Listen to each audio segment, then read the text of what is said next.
السلام عليكم ورحمة الله وبركاته.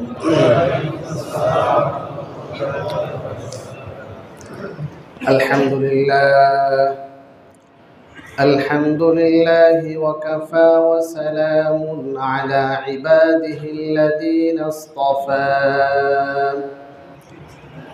أما بعد فأعوذ بالله من الشيطان الرجيم. بسم الله الرحمن الرحيم. يا أيها الذين آمنوا قوا أنفسكم وأهليكم نارا وقودها الناس والحجارة عليها ملائكة غلاظ شداد لا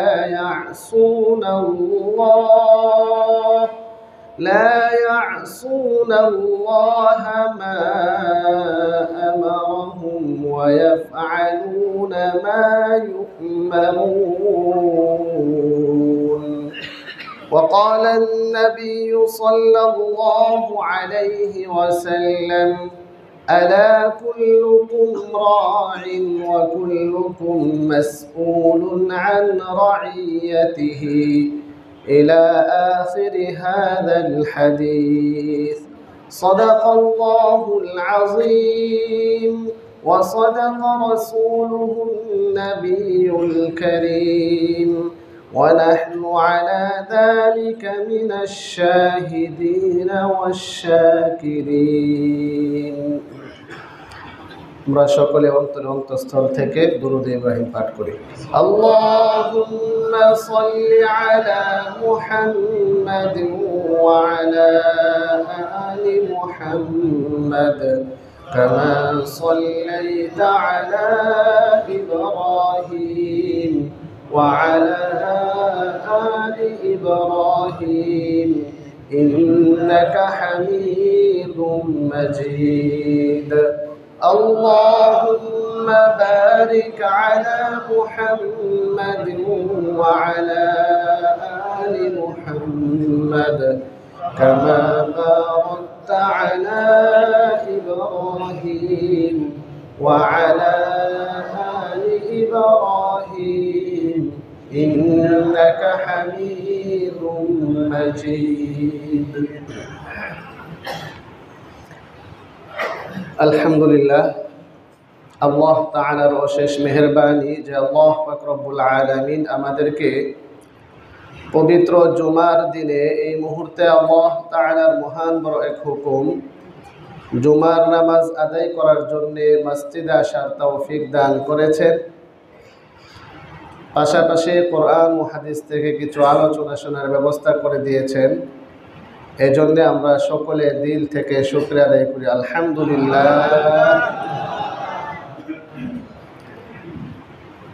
আমরা ধারাবাহিকভাবে যে আলোচনা শুনে আসতেছিলাম, গত জুমায় আমরা আলোচনা করেছিলাম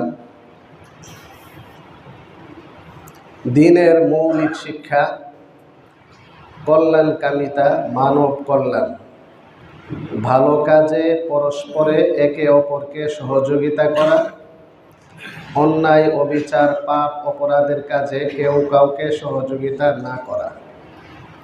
এই বিষয়টাই ছিল মূলত আমাদের গত সপ্তাহের মূল আলোচ্য বিষয়। তো আলোচনার পূর্বে কয়েকটি গুরুত্বপূর্ণ কথা আমাদের সকলের বোঝা দরকার এবং ওয়াজাহাত দরকার, স্পষ্ট হওয়া দরকার, পরিষ্কার হওয়া দরকার। তার মধ্যে এক নাম্বার বিষয় হলো, আমরা যারা নিয়মিত আলোচনা শুনছি, আমাদের যদি কারো কোনো প্রশ্ন থাকে, কোনো বিষয় জানার থাকে, অস্পষ্টতা থাকে, তাহলে সেটা অবশ্যই আমরা ব্যক্তিগতভাবে জেনে নেওয়ার চেষ্টা করব। কারো কোনো প্রস্তাব থাকলেও সেটা ব্যক্তিগতভাবে জেনে নেওয়ার চেষ্টা করব। আপনার কাছে মনে হতে পারে যে এই তথ্যটা তো আমার দৃষ্টিতে ভুল হয়েছে, তো সেটা আপনার দৃষ্টিতে ভুল হয়েছে, বাস্তবে সঠিকও হতে পারে। এজন্য সেটা অন্যের কাছে গিয়ে বলা যে না এই তথ্যটা যে হুজুর দিলেন ওইটা মনে সঠিক হয় নাই, সেটা অন্যের কাছে প্রচার না করে সরাসরি আমাকে বলবেন যে হুজুর আপনি গত বয়ানে যে বিষয়টা বললেন ওইটা তো আমি এমন জানি, বা ইউটিউবে আমি এমন একজন এই আলেম থেকে বা মুফতি সাহেব থেকে এমনটা শুনেছি, তাহলে সেটা পরিষ্কার হয়ে যাবে, ওয়াজাহাত হয়ে যাবে। এই বিষয়টা খুব গুরুত্বপূর্ণ একটি বিষয়। আর আমি তো সর্বোচ্চ চেষ্টা করি অথেন্টিক তথ্য, নির্ভরযোগ্য তথ্য কোরআন ও হাদিস থেকে সেই তথ্যটা দেওয়ার জন্য আমার যতটুকু জ্ঞান আছে সেই অনুপাতে আমি চেষ্টা করে থাকি। আল্লাহ তাআলা তৌফিক দেন। এক্ষেত্রে কোরআনের একটা নীতি হচ্ছে ওয়াফাউকা কুল্লি যি ইলমিন আলিম, প্রত্যেক জ্ঞানীর উপরে আরও বেশি জ্ঞানী আছে। এটা কার কথা? আল্লাহ তাআলার কথা, কোরআনের আয়াত। ওয়াফাউকা কুল্লি যি ইলমিন আলিম, একজন আলেমের উপর আরও বড় আলেম আছে, জ্ঞানীর উপর আরও বড় জ্ঞানী আছে। আমাদের জ্ঞানটা একেবারে সীমিত। আল্লাহ তাআলা বলেছেন ওমা উতিতুম মিনাল ইলমি ইল্লা কালিলা, তোমাদেরকে স্বল্প জ্ঞান দেওয়া হয়েছে। মহাজ্ঞানী অসীম জ্ঞানীকে আল্লাহ তাআলা, মানুষ তো মহাজ্ঞানী আর অসীম জ্ঞানী নয়। সেই হিসাবে মানুষ মাত্রই ভুল। পৃথিবীতে যত বড় বড় স্কলার আসছে এবং ভবিষ্যতে আসবে, সবার জীবনী, সবার বই পুস্তক পড়লে দেখা যায় তাদের কিছু না কিছু ভুল হয়েছে। সেটা কি ইচ্ছা করে করেছে? তো এই জন্য এই বিষয়টা এভাবেই বিবেচনা করতে হবে। এইভাবে বিবেচনা করার সুযোগ নাই যে না হুজুর তো ভুল করতে পারে না, বা আমার পীর সাহেব উনি হয়তো ভুল করতে পারে না, উনি যা বলবে তা সঠিক। এটা কি সঠিক? এই দৃষ্টিভঙ্গি সঠিক না। এটা ভুল হতেই পারে, ভুল হওয়াটা স্বাভাবিক। এই জন্য প্রবাদ আছে আউয়ালুন নাস আউয়ালু নাসিন, সর্বপ্রথম মানুষ সর্বপ্রথম ভুল। আদম আলাইহিস সালাম ভুল করেছেন, তার সন্তান কিয়ামত আগ পর্যন্ত আনেওয়ালা সকল সন্তান তারা ভুল করবে। মানুষের স্বভাব হচ্ছে ভুল করা, অপরাধ করা, কিন্তু আল্লাহ তাআলার স্বভাব, আল্লাহ তাআলার গুণ হলো ক্ষমা করা। তো এই জন্য এই বিষয়টা এভাবে বিবেচনা করব। 3 নম্বর বিষয় হচ্ছে আমাদের অনেকেরই অনেক প্রশ্ন থাকে, তো সেই প্রশ্নটা আমি যদি মনে করি যে এই প্রশ্নটা সকলের উপকার হবে, তাহলে সেটা লিখিত আকারে পেশ করবেন যে হুজুর এটা আমার জানার বিষয়। তাহলে সেটা আমরা ভালোভাবে দেখে বিবেচনা করে সেটা জবাব দেওয়ার চেষ্টা করব। যৌক্তিক মনে করলে সেটা মিম্বর থেকে সকলে যাতে জানতে পারে সেই জন্য সেটা পেশ করব। এই কারণে স্বাভাবিক নীতি হচ্ছে কেউ কোনো প্রশ্ন করলে লিখিত আকারে করবেন। আর্জেন্ট ইমার্জেন্সি কোনো প্রশ্ন থাকলে, ইমার্জেন্সি কোনো মাসআলা থাকলে যোগাযোগ করবেন। ইমাম সাহেবের রুমে যাওয়ার পরে ইমাম সাহেব না থাকলে ওনাকে ফোন করেও জিজ্ঞাসা করতে পারেন। এটা হচ্ছে স্বাভাবিক সিস্টেম। কিন্তু আলহামদুলিল্লাহ অত্র মসজিদের কমিটি সহ সম্মানিত সকল মুসল্লিয়ানবৃন্দে আলহামদুলিল্লাহ অনেক ভালোই মনে করি। তবে কিছু কিছু ক্ষেত্রে বিষয়টা খুব খেয়াল করতে হবে যে আমি যেহেতু মানুষ একজন, আপনারা অনেকজন, তেমন অনেক সময় হয় যে হুজুর 10 মিনিট সময় হবে, জি 10 মিনিট সময় হবে, বসেন। 10 মিনিটের কথা বলে 1 ঘন্টা হয়ে যাচ্ছে। আপনি সেই বিস্তারিত আলোচনা শুরু করছেন, আপনার পারিবারিক ব্যক্তিগত সমস্যা, এত দীর্ঘ আলোচনা করছেন। এক্ষেত্রে একটু খেয়াল করতে হবে আমি যার সামনে পেশ করছি ওনার সময় আছে কিনা, উনি শুনতে পারবেন কিনা। হ্যাঁ, এই জন্য এই বিষয়টি খেয়াল রাখা এটা মানবতার দাবি, এটা মানুষের দাবি। অনেক সময় এমন হতে পারে আপনি খুব আশা ভরসা নিয়ে গেছেন আজকে ইমাম সাহেবের সাথে একটু দীর্ঘ সময় কথা বলবো, অনেকদিন যাবৎ 4-5 মাস হয়ে গেল হুজুরের সাথে পরিচয় হবো, কথা বলবো, কিন্তু আপনি এমন মুহূর্তে গেলেন আপনার প্রস্তুতি ব্যাপক, লম্বা সময় নিয়ে আসছেন, কিন্তু যার কাছে গেলেন তার বিশেষ প্রয়োজনের মধ্যে আছে, ওই সময় আপনাকে এত লম্বা সময় দেওয়া সম্ভব হচ্ছে না। এখন আপনি যদি কষ্ট পান, কষ্ট না পাওয়াটা স্বাভাবিক রাখবেন যে না হুজুরের ব্যস্ততা ছিল এজন্য হয়তো আমাকে অল্প সময় দিয়েছে। একজন ইমাম, একজন খতিব অবশ্যই ওনার নৈতিক দায়িত্ব হচ্ছে সমস্ত মুসল্লিয়ানে কেরামের ধর্মীয় চাহিদা, মাসালের চাহিদাগুলো পূরণ করা। এটা আলহামদুলিল্লাহ আমি সর্বোচ্চ চেষ্টা করছি। একজন আলেম হিসাবে, একজন ইমাম হিসাবে, একজন খতিব হিসাবে ওনার দায়িত্ব অনেক বড়।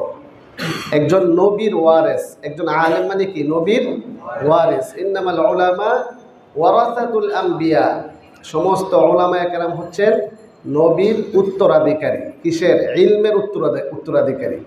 সেক্ষেত্রে একজন নবী 24 ঘন্টায় ওনার ফিকির ছিল উম্মত কিভাবে জাহান্নাম থেকে বাঁচবে।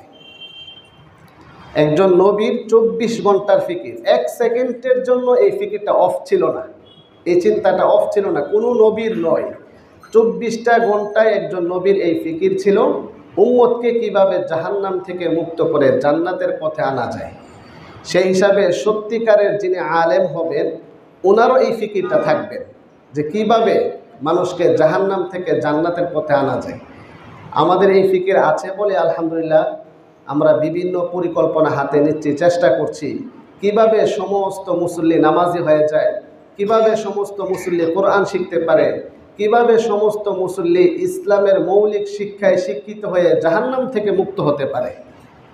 এই ফিকিরের জন্য আমরা বিভিন্ন সময় বিভিন্ন এলান আয়োজন আমরা করছি, যাতে কাল হাসরের ময়দানে যেদিন কঠিন ভয়াবহ বিভীষিকাময় কঠিন পরিস্থিতির সামনে আল্লাহ তাআলার সামনে জবাবদিহিতার কাঠগড়ায় দাঁড়াতে হবে, সেদিন যেন এক কথা বলতে পারি, আল্লাহ তুমি আমাকে যে যোগ্যতা দিয়েছিলে, তুমি আমাকে যে শক্তি সামর্থ্য দিয়েছিলে, সেই অনুপাতে আমি আমার সর্বোচ্চ চেষ্টাটুকু করেছিলাম। এই কথাটুকু যেন কাল হাসরের ময়দানে আল্লাহ তাআলার সামনে বলতে পারি, সেজন্যই মূলত আমাদের এত বিশেষ বিশেষ আয়োজন, চেষ্টা আমাদের হচ্ছে আর কি। আল্লাহ তাআলা আমাদের সবাইকে জাহান্নাম থেকে মুক্ত হয়ে জান্নাতের পথে চলার তৌফিক দান করুন। আজকে আলহামদুলিল্লাহ যে বিষয়টা আমরা আলোচনা করব, আজকের খুতবার বিষয়বস্তু হচ্ছে সন্তানের প্রতি অভিভাবকের দায়িত্ব।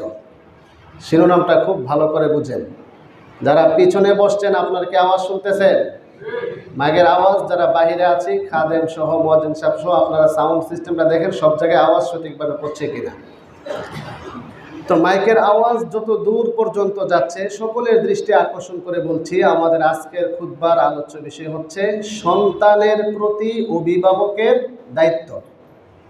শিরোনামটা কি? সন্তানের প্রতি অভিভাবকের দায়িত্ব। ভূমিকা স্বরূপ কয়েকটা কথা সবাই খুব ভালো করে মনোযোগ দিয়ে শুনেন। আমরা যদি পূর্ণ ইসলামকে সামনে রাখি, কোরআন এবং হাদিস, কোরআনের 30 পারা first to last A to Z এবং হাদিসের সকল ভান্ডারকে যদি আমরা সামনে রাখি, আমি আলহামদুলিল্লাহ আমার গবেষণায় দেখেছি 3টা শব্দের ভিতরে পূর্ণ ইসলাম চলে আসে। বলেন কয়টা শব্দ? এই 3টা শব্দ সবাই আজকে আমরা মুখস্থ করব এবং সেই অনুপাতে জানার চেষ্টা করব। শব্দ কয়টি? সবাই বলে নাই শব্দ কয়টি? 1 নাম্বার এক, দায়িত্ব। বলেন 1 নাম্বার সবাই বলেন 1 নাম্বার 2 নাম্বার অধিকার। 2 নাম্বার কি? অধিকার। 3 নাম্বার অনুগ্রহ। বলেন 3 নাম্বার। তাহলে 1 সবাই বুঝেন নাই? বুঝলে সবাই জবাব দিবেন। এটা দারসুল জুমা, এখান থেকে কিছু শিখতে হবে। সারাদিন আমরা ব্যস্ত থাকি, দুনিয়াবি যার যার অফিসে কর্মচারীতে থাকি, কেউ হয়তো পড়ালেখা করি, কেউ পড়ালেখা করতে পারি না। এই জুমার সময় অল্প সময়ে যে কথাগুলো আমরা মনোযোগ দিয়ে শুনবো, শিখার নিয়তে শুনবো, জীবন চেঞ্জ করার লক্ষ্যে, ইহকালীন ও পরকালীন শান্তি পাওয়ার লক্ষ্যে এই কথাগুলো আমরা শুনবো। আল্লাহ তাআলা সবাইকে তৌফিক দান করুন। এজন্য সবাই জবান খুলে বলেন 1 নাম্বার দায়িত্ব, 2 অধিকার, 3 তাহলে 1 দায়িত্ব, 2 অধিকার, 3 অনুগ্রহ। এই 3টা শব্দের ভিতরে পূর্ণ ইসলাম পাওয়া যাবে। অতএব প্রত্যেকে চিন্তা করতে হবে আমার দায়িত্ব কি, আমার অধিকার কি। 3 নম্বরে অনুগ্রহ। অনুগ্রহ সেটা আমি করব কি করব না সেটা আমার ব্যক্তিগত ব্যাপার, কিন্তু দায়িত্ব আদায় করতে হবে। মানে দায়িত্ব আদায় করতে হবে, অধিকার আদায় করতে হবে, অনুগ্রহটা করব। তো দায়িত্ব কি? সর্বপ্রথম নিজেকে প্রশ্ন করতে হবে যে আমার পরিচয়, আমি একজন মানুষ হিসাবে আমার দায়িত্ব কি, আমি একজন মুসলিম হিসাবে আমার দায়িত্ব কি, আমি একজন আল্লাহ তাআলার বান্দা হিসাবে আমার দায়িত্ব কি। সর্বপ্রথম আমার দায়িত্ব কি। 2 নাম্বার হচ্ছে, দ্বিতীয় স্টেপ হচ্ছে, আমি যদি বাবা হয়ে থাকি তাহলে আমার দায়িত্ব কি, আমি যদি সন্তান হয়ে থাকি তাহলে আমার দায়িত্ব কি। তাহলে বাবা তার দায়িত্ব কি, বাবা তার অধিকার কি, বাবা তার অনুগ্রহ কি, এই বিষয়টা ক্লিয়ার থাকতে হবে। একজন মা তার দায়িত্ব কি, অধিকার কি, অনুগ্রহ কি, সন্তান দায়িত্ব কি, অধিকার কি, অনুগ্রহ কি? একজন স্বামী তার দায়িত্ব কি, তার অধিকার কি, অনুগ্রহ কি? একজন স্ত্রী তার দায়িত্ব, অধিকার, অনুগ্রহ। ঠিক তেমনিভাবে আরও যত, আপনি যদি একজন চাকরিজীবী হন, তাহলে আপনি যদি একজন কর্মচারী হন, তাহলে আপনার দায়িত্ব কি, অধিকার কি, অনুগ্রহ কি? আপনি একজন শিক্ষক, তাহলে আপনার দায়িত্ব কি, অধিকার কি, অনুগ্রহ কি? একজন ছাত্র, তার দায়িত্ব কি, অধিকার কি, অনুগ্রহ কি? এই বিষয়গুলো জানতে হবে কিনা? আপনি কমিটির সদস্য, তাহলে আপনার দায়িত্ব কি, অধিকার কি, অনুগ্রহ কি? একজন ইমাম, তার দায়িত্ব কি, অধিকার কি, অনুগ্রহ কি? একজন খতিব, তার দায়িত্ব কি, অধিকার কি, অনুগ্রহ কি? একজন মুয়াজ্জিন, তার দায়িত্ব, অধিকার, অনুগ্রহ। একজন খাদেম, তার দায়িত্ব, অধিকার, অনুগ্রহ। এই সবগুলোর বর্ণনা কোরআন হাদিসে আছে কিনা? অবশ্যই আছে। অতএব যে যেই অবস্থানে আছে তার জায়গা থেকে তার দায়িত্বটা কি, তার অধিকার কি, তার অনুগ্রহ কি? জনগণ, তার দায়িত্ব, অধিকার, অনুগ্রহ। জনগণের অধিকার রয়েছে, দায়িত্ব রয়েছে। একজন রাষ্ট্রপ্রধান, তার দায়িত্ব, অধিকার, অনুগ্রহ রয়েছে। ঠিক তেমনিভাবে প্রত্যেকটা সেক্টরে যে যেই জায়গাতে আছে সবার দায়িত্ব, অধিকার, অনুগ্রহ রয়েছে। এই জন্য আল্লাহ রাসূল সাল্লাল্লাহু আলাইহি ওয়াসাল্লাম, সবাই পড়েন, সাল্লাল্লাহু আলাইহি ওয়াসাল্লাম ইরশাদ করেছেন, আলা, সাবধান, শুনে রাখো, মনোযোগ দিয়ে শুনো, কুল্লুকুম রাইন, তোমরা প্রত্যেকেই দায়িত্বশীল। কে বলেছেন? রাসূল বলেছেন। ওয়া কুল্লুকুম রাইন ওয়া কুল্লুকুম মাসউলুন আন রাইয়াতিহি, তোমরা প্রত্যেকেই তোমাদের দায়িত্বের ব্যাপারে জিজ্ঞাসিত হবে। আজকে হয়তো আমি আমার দায়িত্ব অবহেলা করছি, কিন্তু একটা দিন আমাকে কাল হাসর ময়দানে কাঠ গড়ায় দাঁড়িয়ে আমাকে জবাবদিহি করতে হবে। তুমি কি তোমার দায়িত্ব পালন করেছ? এগুলো সব রেকর্ড, ডকুমেন্ট, অডিও থাকবে, ভিডিও থাকবে, লিখিত আকারেও থাকবে, বক্তব্য আকারেও থাকবে, সব ধরনের বিভিন্ন আঙ্গিকে ডকুমেন্টগুলো থাকবে। অতএব আল্লাহ তাআলা আমাদের সবাইকে, আমাদের প্রত্যেকের দায়িত্ব, অধিকার, অনুগ্রহ পালন করার তৌফিক দান করুন। আজকে তো সবগুলো দায়িত্ব, অধিকার নিয়ে আলোচনা করব না, শুধু জাস্ট একজন অভিভাবকের দায়িত্ব সন্তানের প্রতি। তাহলে সন্তানের অধিকার, অভিভাবকের দায়িত্ব। যেখানে অভিভাবকের দায়িত্ব চলে আসলো, তাহলে সেখানে সন্তানের অধিকার। সন্তানের দায়িত্ব, তাহলে অভিভাবকের অধিকার। তাহলে অভিভাবকের দায়িত্ব, সন্তানের অধিকার। একজন সন্তান, তার কি অধিকার? একজন অভিভাবক, তার কি দায়িত্ব? শব্দটা অভিভাবক বলছি একটু ব্যাপক আকারে, কারণ সে বাবা হতে পারে, মা হতে পারে, বাবা মার অবর্তমানে অন্য কেউ হতে পারে। অতএব বাবার দায়িত্ব কি, মার দায়িত্ব কি, এটাই মূল বিষয়। কিন্তু মা বাবা না থাকলে আরেকজন অভিভাবক হয়। কে হবে সেটা কোরআন নির্ধারণ করেছেন। সন্তানের বাবার অবর্তমানে, মায়ের অবর্তমানে কে অভিভাবকের দায়িত্ব পালন করবে সেটারও ধারাবাহিক বর্ণনা আছে। তো এই জন্য অভিভাবকের দায়িত্ব কি, এই দায়িত্বটা বোঝার জন্য একজন বাবা, তার সর্বপ্রথম দায়িত্ব কি সন্তানের ক্ষেত্রে। এক্ষেত্রে আমরা যদি একটু সংক্ষিপ্ত আকারে বিস্তারিত বুঝতে চাই, তাহলে বিষয়টাকে আমরা ভাগ করে ফেলতে হবে যে সন্তান জন্মের আগে এবং সন্তান জন্মের পরে। দায়িত্বটাকে দুইটা ভাগে ভাগ করতে হবে। একটা হচ্ছে কি সন্তান জন্মের আগে, পূর্বে, সন্তান জন্মের পূর্বে। দুই নাম্বার কি সন্তান জন্মের পরে। তাহলে সন্তান জন্মগ্রহণের পূর্বে করণীয় কি আর পরে করণীয় কি? সন্তান জন্মগ্রহণের পূর্বে 8টি কাজ করণীয়। বলেন কয়টি কাজ? সন্তান জন্মগ্রহণের পূর্বে কয়টি কাজ করণীয়? 8টি কাজ করণীয়। সন্তান জন্মগ্রহণের পর 12টি কাজ করণীয়।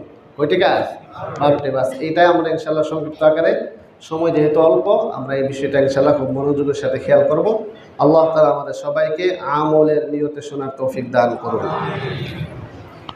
একজন সন্তানের অধিকার বাবার প্রতি, সেটা সূচনা অনেক পূর্ব থেকে, অনেক আগ থেকে। সন্তান আদর্শ সন্তান হবে যদি আদর্শ বাবা হয়। আদর্শ মা যদি হয়, তাহলে আদর্শ বাবা, আদর্শ মা থেকে আদর্শ সন্তান জন্মগ্রহণ করাটা স্বাভাবিক। আদর্শ মা বাবা থেকে অনাদর্শ সন্তান জন্মগ্রহণ করাটা কি স্বাভাবিক না অস্বাভাবিক? অস্বাভাবিক হতে পারে। নূহ আলাইহিস সালামের ছেলে কেনান ছিল কি না? হ্যাঁ, তাইলে নূহ আলাইহিস সালাম তো আদর্শ বাবা ছিলেন। তাহলে স্বাভাবিকটা কি? স্বাভাবিক হচ্ছে কলা গাছ লাগাইলে কলা ধরবে, আম গাছ থেকে আম ধরবে। হঠাৎ আম গাছ থেকে জাম ধরলো, তো এটা কি স্বাভাবিক না অস্বাভাবিক? স্বাভাবিক। আমরা স্বাভাবিক বিষয়টা আলোচনা করছি। স্বাভাবিক বিষয় 1 নাম্বার, আমরা তো এখানে অনেক শ্রেণীর মানুষ আছি। অনেকে আমরা বিবাহিত, অনেকে নানা দাদা হয়ে গিয়েছি, আবার অনেকে হয়তো সামনে বিবাহ করব, হ্যাঁ, অনেকে হয়তো একেবারে সন্তান হিসাবে আছে, ছোট হিসাবে আছে। তো সবাই আমরা এই কথাগুলো যদি বুঝতে চাই, তাহলে একজন বাবা তার সর্বপ্রথম করণীয় হচ্ছে 1 নাম্বার, আমি সেটাকে বিস্তারিত আলোচনা না গিয়ে পয়েন্ট ভিত্তিক ছোট্ট পরিসরে সংক্ষিপ্ত আকারে করছি। 1 নাম্বার হলো তার যৌন শক্তিকে হেফাজত করতে হবে। যৌন শক্তিকে হেফাজত করা এটা তো তার উপর অবশ্যই দায়িত্ব, এবং সেটা সন্তানের অধিকার, স্ত্রীর অধিকার। একজন স্ত্রীর অধিকার স্বামীর প্রতি, আবার স্বামীর অধিকার স্ত্রীর প্রতি। স্ত্রী সে তার যৌন শক্তিকে বৈধ পন্থায় সঠিকভাবে তার সতীত্বকে ঠিক রাখা, এটা তার উপরে ফরজ, এটা স্বামীর অধিকার। স্ত্রীর দায়িত্ব আবার স্বামীর অধিকার। আবার স্বামীর দায়িত্ব তার যৌন শক্তিকে হেফাজত করা, সন্তানের অধিকার তারও আবার দায়িত্ব। এই বিষয়টা খুব গুরুত্বপূর্ণ। সাধারণত আপনারা এভাবে এত মোনাজ্জাম সিস্টেম গঠনমূলক আকারে কোনো কিতাব এভাবে নাই। তো আমি আমার গবেষণার আলোকে সেটা বের করেছি। তো 1 নাম্বার হচ্ছে যৌন শক্তিকে হেফাজত করা। যৌন শক্তি কে দান করেছেন? আল্লাহ তাআলা দান করেছেন। এই জন্য আল্লাহ পাক রব্বুল আলামিন সূরাতুল মুমিনুনের মধ্যে উল্লেখ করেছেন সফল মুমিন কারা, তাদের বৈশিষ্ট্য উল্লেখ করতে গিয়ে এক পর্যায়ে বলেন ওয়াল্লাযীনা হুম লিফুরুজিহিম হাফিজুন। ওই সমস্ত মুমিন সফল যারা তাদের লজ্জাস্থানকে হেফাজত করে। তো লজ্জাস্থানকে হেফাজত করলে সফল, হেফাজত না করলে ব্যর্থ, সফল মুমিন না। এজন্য খুব সেনসিটিভ একটা বিষয় বর্তমান যেই পরিস্থিতি, বিশেষ করে স্মার্টফোন এবং অনলাইন ইন্টারনেট বের হয়ে যাওয়ার কারণে গুনাহের আসবাব এত পরিমাণ বৃদ্ধি পেয়েছে যেটা অকল্পনীয়। অনেক মানুষ, অনেক যুব সমাজ তারা পূর্ণে আসক্ত। বিভিন্ন খারাপ ছবি, খারাপ নেকেট মেকেট দেখা, এ জাতীয় বিষয়ে খুব ব্যাপকভাবে আসক্ত, যেটা ভাষায় প্রকাশ করা সম্ভব না। এত ব্যাপক পরিমাণে এই ধরনের সমস্যা এখন বর্তমানে চলমান। এই কারণে খুব সতর্কতা এবং লক্ষণীয় বিষয় হচ্ছে নিজের যৌন শক্তিকে হেফাজত করা। এখন যদি এই বিষয়টা আমরা লম্বা আলোচনা করতে চাই, তাহলে 3 থেকে 4 ঘন্টা সময় লাগবে এই বিষয়টা আলোচনা করা, যে আমি কিভাবে আমার যৌন শক্তিকে হেফাজত করব। এই যৌন শক্তি তো আল্লাহ পাক রব্বুল আলামিন দান করেছেন।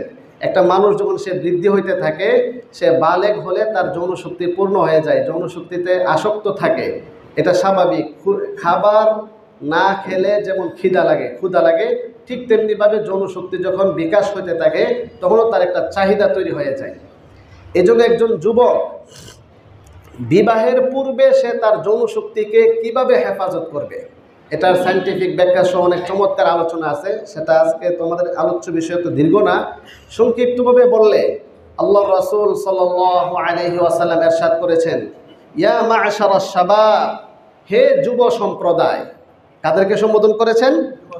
হে যুব সম্প্রদায়, মান ইসতাতাআ মিনকুম আল বাআতা ফালইয়াতাযাওয়াজ ফাইন্নাহু আগাদ্দু লিল বাসার ওয়া আহসানু লিল ফারাজ ওয়া মান লাম ইসতাতি' ফাআলাইহি বিস-সাওম ফাইন্নাহু লাহু বিজাউন মুত্তাফাকুন আলাইহি। বুখারী মুসলিম শরীফের হাদিস। আল্লাহ রাসূল বলেন, হে যুব সম্প্রদায়, তোমাদের যাদের বিবাহের সামর্থ্য আছে, শক্তি সামর্থ্য আছে, সার্বিক বিবেচনায় শক্তি সামর্থ্য যাদের আছে, তোমরা বিবাহ করো। কেন? এই বিবাহের মাধ্যমে তুমি শান্তি পাবে, তোমার যৌন চাহিদা যেভাবে মিটাতে পারবে, সার্বিক বিবেচনায় তুমি শান্তি পাবে যদি তুমি বিবাহ করো। তোমার চক্ষু হেফাজত হবে, তোমার লজ্জাস্থান হেফাজত হবে, তোমার কান সহ শরীরের প্রত্যেকটা অঙ্গ প্রত্যঙ্গ তোমার হেফাজত হবে। আর যদি তুমি সামর্থ্যবান না হও, অর্থনৈতিকভাবেও সামর্থ্যবান না হতে পারো, অন্য কোনোভাবেও সামর্থ্যবান না হতে পারো, তাহলে তোমার করণীয় কি? সামর্থ্যবান না হইলেও তো যৌন শক্তি তো সৃষ্টিগতভাবে প্রাপ্ত, সেটা কোনো মানুষের পক্ষ থেকে নেই, আল্লাহ তাআলার পক্ষ থেকে সৃষ্টিগতভাবে প্রতিটি মানুষ, নর নারী, পুরুষ মহিলা, সবাই সৃষ্টিগতভাবে প্রাপ্ত একটা শক্তির নাম হলো যৌন শক্তি। তো সেই যৌন শক্তিকে হেফাজত করার জন্য আল্লাহ রাসূল বলেন, ফাআলাইহি বিস-সাওম ফাইন্নাহু লাহু বিজাউন, তাহলে তার উপরে আবশ্যক হচ্ছে সে রোজা রাখবে। রোজা রাখার মাধ্যমে যৌন শক্তি নিয়ন্ত্রণ থাকে। এটা কার প্রেসক্রিপশন? রাসূলুল্লাহ সাল্লাল্লাহু আলাইহি ওয়াসাল্লাম এই প্রেসক্রিপশন দিয়েছেন, হে যুব সম্প্রদায়, তোমরা যারা বিবাহ করতে সামর্থ্যবান নও, তোমাদের উপর আবশ্যক হচ্ছে তোমরা রোজা রাখো। ধারাবাহিকভাবে রোজা রাখলে রাসূল বলেন ফাইন্নাহু লাহু বিজাউন, সেটা কাসরুশ শাহওয়া, যৌন শক্তিকে নিয়ন্ত্রণ করার সহজ একটি মাধ্যম। 2 নাম্বার মাধ্যম হচ্ছে শরীর চর্চা করা। নিয়মিত শরীর চর্চার মাধ্যমে যৌন শক্তি নিয়ন্ত্রণ থাকে। 3 নাম্বার হলো চিন্তা, ফিকির, গবেষণা এবং জ্ঞান চর্চায় লিপ্ত থাকা। কেউ যখন জ্ঞান চর্চায় লিপ্ত থাকে, আল্লাহ তাআলার সৃষ্টি দর্শন করে, আল্লাহ তাআলার কুদরত, ইমানি মুজাকারা, সৃষ্টি নিয়ে চিন্তা করতে থাকে, তখন তার মধ্যে তাকওয়া বিকাশ হতে থাকে। আল্লাহ তাআলার ভয় যখন তার মধ্যে বেশি থাকে, ওই আল্লাহ তাআলার ভয়ের মাধ্যমে, তাকওয়ার মাধ্যমে সে তার যৌন শক্তিকে নিয়ন্ত্রণ রাখতে সক্ষম হয়। তাহলে 1 নাম্বার মাধ্যম বলা হলো রোজা রাখা, 2 নাম্বার মাধ্যম হলো তাকওয়া, 3 নাম্বার মাধ্যম হলো শরীর চর্চা। এই 3টা মাধ্যম মৌলিক। যৌগিক আরও মাধ্যম থাকতে পারে, বৈধ মাধ্যম। এই 3টা বৈধ মাধ্যম যদি কোনো যুবক গ্রহণ না করে, তাহলে সে নিশ্চিত এর বিপরীতে কোনো একটা কাজে লিপ্ত। কথাকে বুঝতে কষ্ট হচ্ছে আপনাদের? এই 3টা বৈধ কাজে, বৈধ আমলে যদি কেউ লিপ্ত না থাকে, তাহলে এর বিপরীতে সে লিপ্ত। বিপরীতে কি? সে তার গার্লফ্রেন্ড নিয়ে ঘুরবে, সে পতিতালয়ে যাবে, সে বিভিন্ন অবৈধ কাজের সাথে জড়িত হয়ে যাবে, সে হস্তমৈথুনে অভ্যস্ত হয়ে যাবে। এ জাতীয় আরও যত নানা ধরনের অপকর্ম আর পাপ কাজ আছে, সেগুলোর সাথে সে লিপ্ত হতে বাধ্য হয়ে যাবে। এজন্য সকলকে সচেতনতার কারণে এই মিম্বর থেকে আমি আমার আমানত, দায়িত্ব পালনের থেকে সকলকে অবগত করলাম। যৌন শক্তিকে হেফাজত করতে গেলে অবশ্যই ইমান চর্চা, জ্ঞান চর্চা, তাকওয়া, আল্লাহ তাআলার ভয় অর্জন করতে হবে, রোজা রাখতে হবে। এক্ষেত্রে স্বাভাবিক সিস্টেম হলো সপ্তাহে 2টা রোজা রাখা, সোমবার এবং বৃহস্পতিবার। এতেও যদি কারো যৌন শক্তি নিয়ন্ত্রণে না আসে, তাহলে লাগাতার রোজা রাখার কথা আসছে। যেহেতু ফা আলাইহি আলালিল ইলতিজাম লাগাতার অর্থে ব্যবহৃত হয়, এ কাজ করতে হবে। অন্যথায় সর্বশেষ মাধ্যম তো বিবাহ করে বৈধ পন্থায় সেটা ব্যয় করবে, বৈধ পন্থায়, বিবাহ মাধ্যমে বৈধ পন্থায়। তাহলে সন্তানের 1 নম্বর অধিকার কি? যৌন শক্তিকে হেফাজত করবে কে? বাবা, যিনি ভবিষ্যতে বাবা হবেন, তার উপর একটা বিশেষ দায়িত্ব। 2 নাম্বার দায়িত্ব হচ্ছে বিবাহের পূর্ব প্রস্তুতি সম্পর্কে অবগত হওয়া, জানা। আমরা অনেকেই আছে বিবাহ করে ফেলি, স্বামী হয়ে যায়, কিন্তু তাকে যদি জিজ্ঞাসা করা হয় বিবাহের পূর্ব প্রস্তুতি কি, বিবাহের জন্য করণীয় কি, বর্জনীয় কি, বিবাহের সুন্নত তরিকা কি, বিবাহের ক্ষেত্রে কি কি কাজ তোমার জানা আবশ্যকীয়, অপরিহার্য বিষয় কি, বিবাহ করার সাথে সাথে তুমি স্বামী হয়ে যাবে, স্বামী হিসাবে তোমার দায়িত্ব কি, স্ত্রী হিসাবে দায়িত্ব কি, কিছুদিন পরে তুমি বাবা হতে যাবে, বাবা হিসাবে তোমার দায়িত্ব কি, অধিকার কি, সে বিষয়গুলো জানা ফরজ।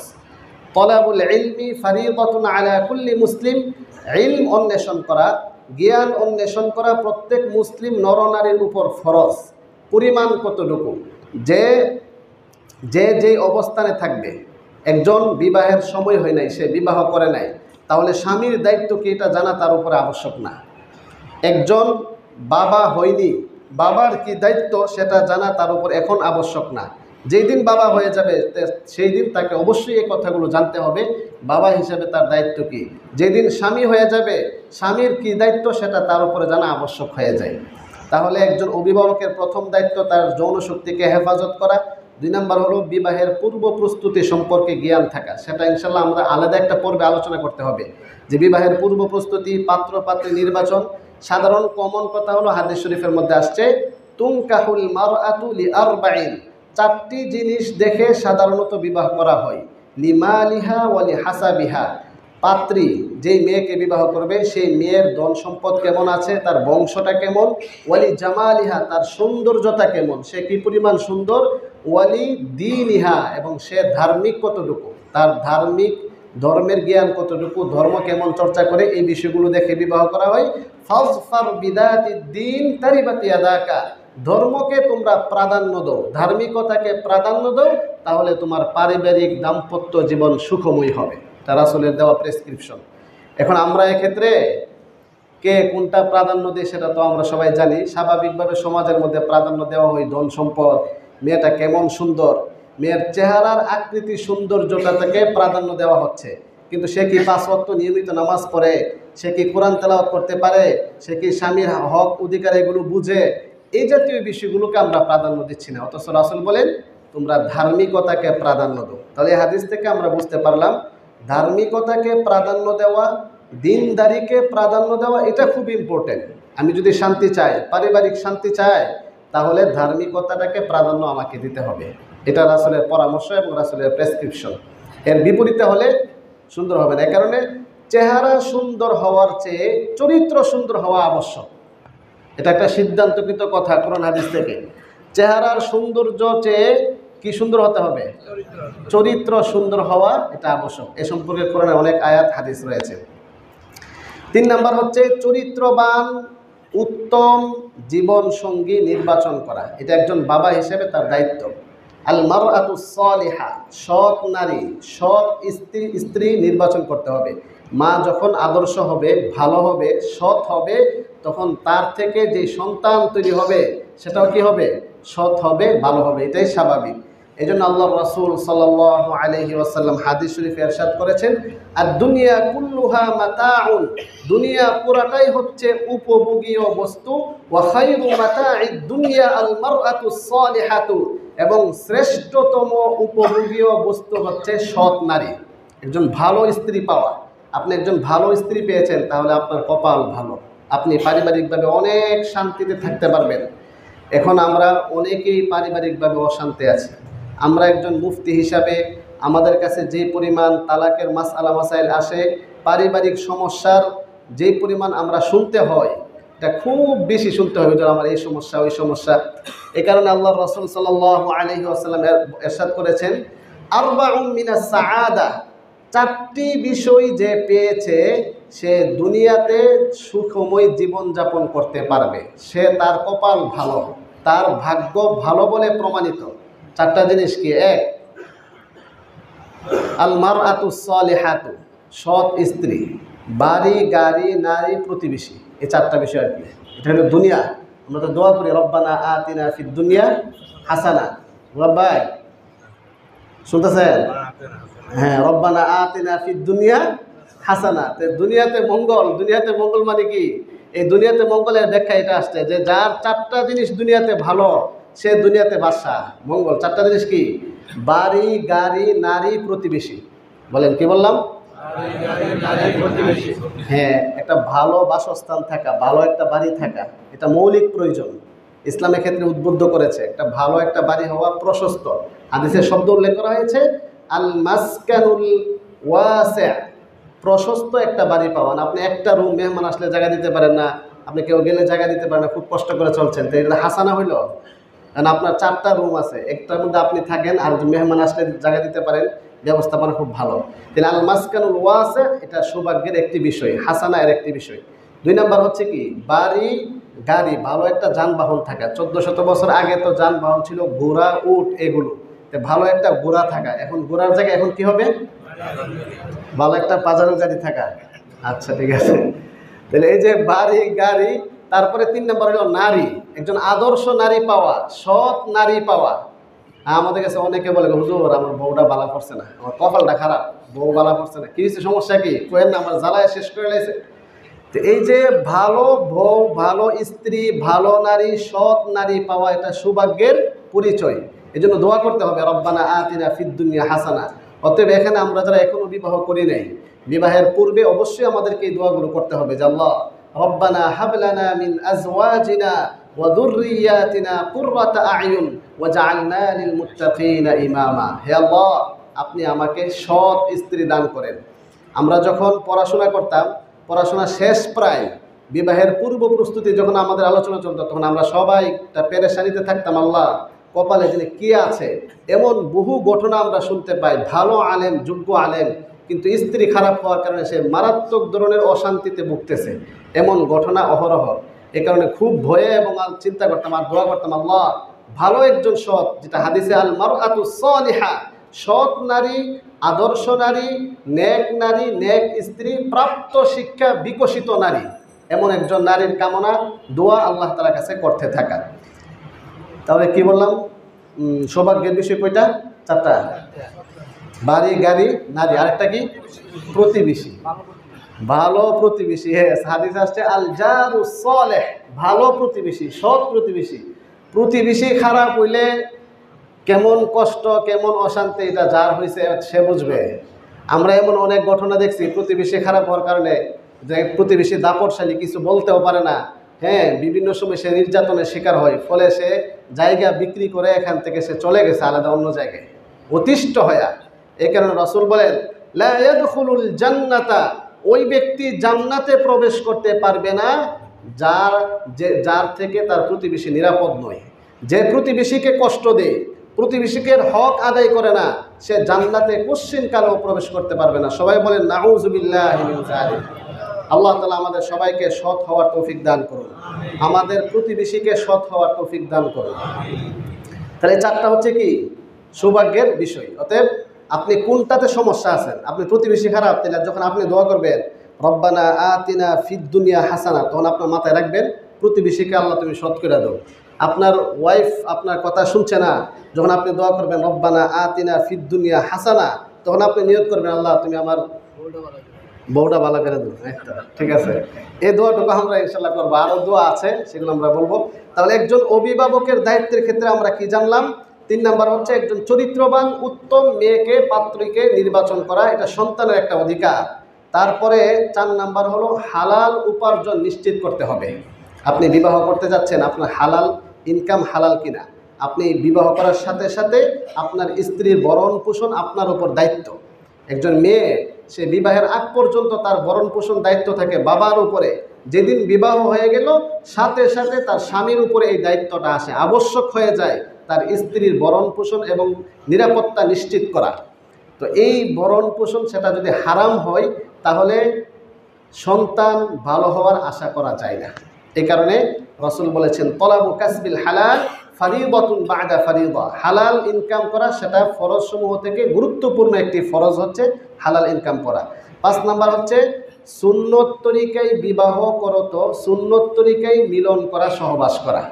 ওইটা আমরা অনেক সময় যে কাজটা আমরা করি না, এগুলো খেয়াল করি না, বিবাহটা সুন্নত তরিকায় হচ্ছে কিনা। বিবাহ যদি সুন্নত তরিকায় না হয় তাহলে ওই পরিবার থেকে যে সন্তান হবে সেই সন্তান আদর্শ হওয়াটা কঠিন, জটিল। এই কারণে সুন্নত তরিকায় বিবাহ করতে হবে। এটা আমাদের আলাদা একটা টপিক থাকবে যে সুন্নত তরিকায় বিবাহের কাঠামোটা, ফরম্যাটটা কেমন হবে, একবারে ফার্স্ট টু লাস্ট। কিন্তু এই কথা সত্য, সন্তানের একটা অধিকার বিবাহ সুন্নত তরিকায় হওয়া, এবং সহবাসের সময় সুন্নত তরিকায় সহবাস করে নির্দিষ্ট দোয়া পড়া, যে দোয়া রাসূল শিক্ষা দিয়েছেন। রাসূল বলেন তোমাদের কেউ যখন তার স্ত্রীর কাছে যাবে তখন সে এই দোয়া পাঠ করবে, আল্লাহুম্মা জান্নিবনাশ শাইতান ওয়া জান্নিবিশ শাইতানা মা রাযাকতানা। এই দোয়া পড়তে হবে। অতএব যারা বিবাহ করে নাই করবে, তাদের জন্য এটা খুব ইম্পর্টেন্ট। যারা করে ফেলেছে দোয়া করে নাই, সেটা তওবা করতে হবে। তারপরে হচ্ছে 6 নাম্বার নেক সন্তানের জন্য দোয়া করা, যে দোয়া আল্লাহ তাআলা শিক্ষা দিয়েছেন।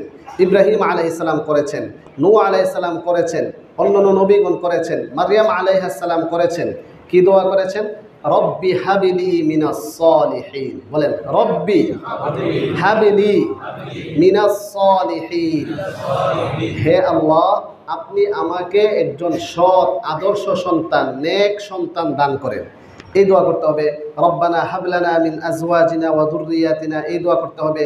রব্বি আউযু বিকা মিন হামাযাতিশ শায়াতিন ওয়া আউযু বিকা রব্বি আন ইয়াহবুরুন, এই দোয়া করতে হবে।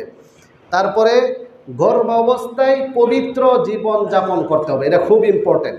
এই বিষয়টা আমরা খেয়াল করি না, যে গর্ভ অবস্থায় যখন সন্তান পেটে আসবে, মায়ের গর্ভে আসবে, 13 দিন থেকে 13 দিনের মাথায় মা যা করে সন্তানের উপর 100% প্রভাব পড়ে। অতএব যিনি মা হবেন তার এই বিষয়টা জানা অত্যন্ত গুরুত্বপূর্ণ। সেই মা একজন সন্তানকে পেটে রেখে কোনো হারাম কাজ করলে, মিথ্যা কথা বললে, রাগারাগি করলে, চুরি করলে, মানুষের সাথে খারাপ আচরণ করলে এর একটা বদ প্রভাব, খারাপ প্রভাব কার উপরে পড়বে? সন্তানের উপর পড়বে। এ সম্পর্কে অনেকগুলো হাদিস রয়েছে, এক্ষেত্রে খুব সচেতন থাকা। এক্ষেত্রে আমাদের বিশেষ করে যারা আমরা শাশুড়ি হই, এই বিষয়টা খুব খেয়াল রাখা। যখন সন্তান পেটে আসলো তাকে একটু রিল্যাক্স দেওয়া, সে পুষ্টিকর খাদ্য খাওয়ানো, এই বিষয়গুলো, তাকে মানসিক চাপ না দেওয়া। সে যখন মানসিক চাপে ভুগবে এর একটা অংশ তার সন্তানের উপর বদ প্রভাব পড়বে। এক্ষেত্রে সবাই তাকে ছাড় দিয়ে তাকে একটু সহযোগিতা করা, সে একটু রিল্যাক্সে থাকা, সে কোরআন তেলাওয়াত করবে, জিকির আজকার করবে। এর বিপরীতে সারাদিন গেমস খেললে, সারাদিন সিরিয়াল, স্টার জলসা, টিভিতে বসে থাকলে এর একটা বদ প্রভাব কার উপর পড়বে? সন্তানের উপর পড়বে। এই জন্য এক্ষেত্রে সতর্ক সচেতন থাকা।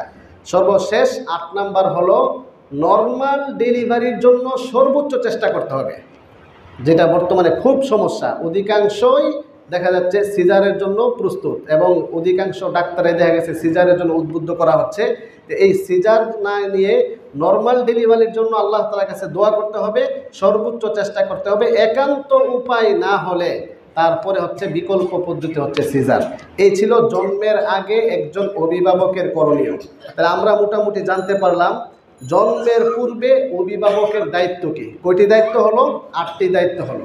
এই 8টির সময় শেষ হয়ে গিয়েছে। জন্মের পরে কয়টি? 12টি। এটা ইনশাল্লাহ আমরা আগামী সপ্তাহে আলোচনা করব। এখন আমরা যারা পরে আসছি, শেষে আসলাম, বাহিরে দাঁড়িয়ে আছি, দোতলায় আছি, উপরে আছি, সকলের দৃষ্টি আকর্ষণ করে আমাদের আজকের আলোচনার যে সামারি, সার নির্যাস, খুলাসা, সেটা বলা হচ্ছে। আমাদের আজকের খুতবার মূল আলোচ্য বিষয় ছিল সন্তানের প্রতি অভিভাবকের দায়িত্ব। জন্মের পূর্বে 8টি দায়িত্ব, জন্মের পরে 12টি ইনশাল্লাহ আমরা আগামী সপ্তাহে আলোচনা করব। আজকে হচ্ছে যে 8টি দায়িত্ব, সে শিরোনামগুলো আবার বলা হচ্ছে। 1 নাম্বার যৌন শক্তিকে হেফাজত করা, 2 নাম্বার বিবাহের পূর্ব প্রস্তুতি সম্পর্কে জ্ঞান লাভ করা, 3 নাম্বার চরিত্রবান উত্তম আদর্শ একজন পাত্রী নির্বাচন করা, 4 নাম্বার হালাল জীবিকা নিশ্চিত করা, 5 নাম্বার সুন্নত তরিকায় বিবাহ করত সুন্নত তরিকায় সহবাস করা, 6 নাম্বার নেক সন্তানের জন্য আল্লাহ তাআলার কাছে দোয়া করতে থাকা, 7 নাম্বার গর্ভাবস্থায় পবিত্র জীবনযাপন করা, হালাল হারাম বেঁচে চলা, রিল্যাক্সে থাকা, পুষ্টিকর খাদ্য খাবার গ্রহণ করা। 8 নাম্বার হচ্ছে নর্মাল ডেলিভারির জন্য সর্বোচ্চ চেষ্টা করা। আল্লাহ পাক রব্বুল আলামিন আমাদের সবাইকে এই বিষয়গুলো মেনে চলার তৌফিক দান করুন। সর্বশেষ হচ্ছে আমরা গত সপ্তাহেও আলোচনা করেছিলাম, আপনারা অবশ্যই জানেন, তাকওয়া মানব কল্যাণ ফাউন্ডেশনের পক্ষ থেকে শীত বস্ত্র বিতরণ করা হবে। আলহামদুলিল্লাহ আমাদের প্রায় 90,000 টাকার মতো আমরা এই ঘোষণা পেয়েছি আর কি। আরও যারা দিতে ইচ্ছুক আপনারা অবশ্যই, নগদ কালেকশন 17,000 হয়েছে। বাকি যারা আমরা লিখিয়েছিলাম আমরা অবশ্যই যার যার নিজ দায়িত্বে মুয়াজ্জিন সাহেবের কাছে সেটা দিয়ে দিব। আর তারপরও আমরা যারা আরও সহযোগিতা করতে চাই সকলের প্রতি উদারত আহ্বান থাকবে। দলমত নির্বিশেষে আমরা সবাই মানব কল্যাণে এগিয়ে আসি। আমার হয়তো 1,000 টাকার মাধ্যমে একটা গরিব ফ্যামিলি একটা কম্বল পাবে, সে একটু আরাম করতে পারবে, তার একটি সাহায্য হবে, আল্লাহ তাআলা আমার উপরে রহমত নাজিল করবেন, সুবহানাল্লাহ। এই জন্য আমরা সবাই এগিয়ে আসি। আরেকটি বিশেষ বিষয় হচ্ছে, সেটা হলো যে আলহামদুলিল্লাহ প্রথমে বলেছিলাম, দেখেন একজন আলেম হিসাবে, ইমাম হিসাবে, খতিব হিসাবে আমাদের যে ফিকির, যেই একটা দরদ কাজ করে যে উম্মত কিভাবে জাহান্নাম থেকে বেঁচে যায়, উম্মত কিভাবে সঠিক পথে চলে আসে, কোরআনের শিক্ষায় শিক্ষিত হয়, এটা আমাদের একটা ফিকির, একটা নববী ফিকির। এই ফিকির থেকে মূলত আপনাদেরকে বিভিন্ন সময় বিভিন্ন অফার করা হচ্ছে। এখন আজকে আরেকটি বিশেষ অফার হলো যে ডিসেম্বর মাসে এই 10 তারিখে স্কুলগুলো বন্ধ হবে। অতএব ক্লাস 5 থেকে ক্লাস 10 পর্যন্ত যে সকল ছাত্ররা আছে তাদের দৃষ্টি আকর্ষণ করছি, আমাদের ডিসেম্বর মাসের একটা নির্দিষ্ট সময় করে 20 দিন অথবা 25 দিনের জন্য কোরআন শিক্ষার বিশেষ একটি কোর্সের আয়োজন করা হবে। যদি আপনারা কেউ আগ্রহী থাকেন অবশ্যই আমাদের মুয়াজ্জিন সাহেবের কাছে নাম লিখাবেন। আপনাদের রেসপন্স যদি পাওয়া যায় তাহলে সেটাকে আমরা গঠনমূলক একটি বিশেষ কোর্সের ব্যবস্থা আমরা ইনশাল্লাহ করব। আল্লাহ তাআলা আমাদের সবাইকে এখানে অংশগ্রহণ করার তৌফিক দান করুন।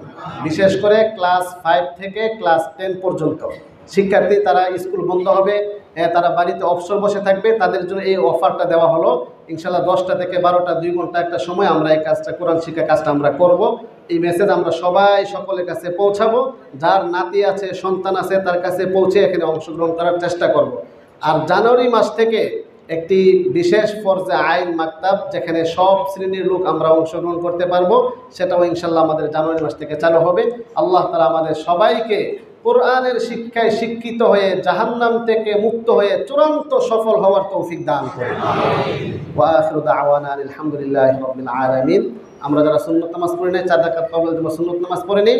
আরেকটি বিশেষ ঘোষণা হচ্ছে, যারা বাহিরে রাস্তাঘাটে নামাজ পড়ছি আপনাদের দৃষ্টি আকর্ষণ করছি, উপরে যদি জায়গা থাকে আর আপনি যদি বাহিরে নামাজ পড়েন তাহলে আপনার নামাজ হবে কি? অধিকাংশ ওলামায়ে কেরামের মতো হবে না, কিছু কিছু মানুষের মতো হবে। অতএব সকলের দৃষ্টি আকর্ষণ থাকবে, উপরে জায়গা থাকলে আমরা সবাই উপরে যাই। আমাদের খাদেমান যিনারা আছেন, খাদেম সাহেবগণ আছেন, আপনারা একটু দিক নির্দেশনা দিই উপরে কিভাবে যাবে। সিঁড়ির মাঝখানে না বয়, মানুষ উঠতে কষ্ট। এবং 2 সিঁড়ির মাঝখানে আমরা কেউ না বসি। 3 তলায়, 4 তলায়, 5 তলায়, 6 তলায় যেতে সমস্যা হয়, সিঁড়ির মাঝখানে আমরা কেউ না বসি।